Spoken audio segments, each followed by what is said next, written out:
Hey guys, in this video, I will show you how to find tax forms on Cash App. Alright, so let's begin with the video. First, open the Cash App on your phone and then tap on your profile icon in the top right corner of the screen.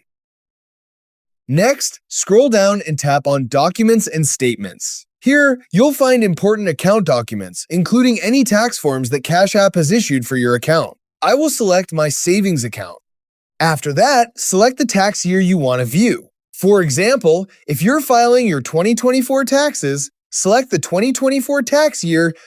Now open the appropriate tax form if you earned interest through your Cash App account. Depending on your account activity, you may also see other tax documents if they apply to you.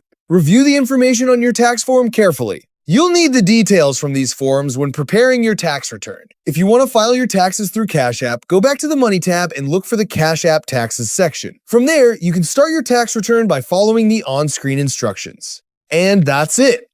So that's basically how you can find tax forms on Cash App. So that's all for this video. See you in the next one. Thanks.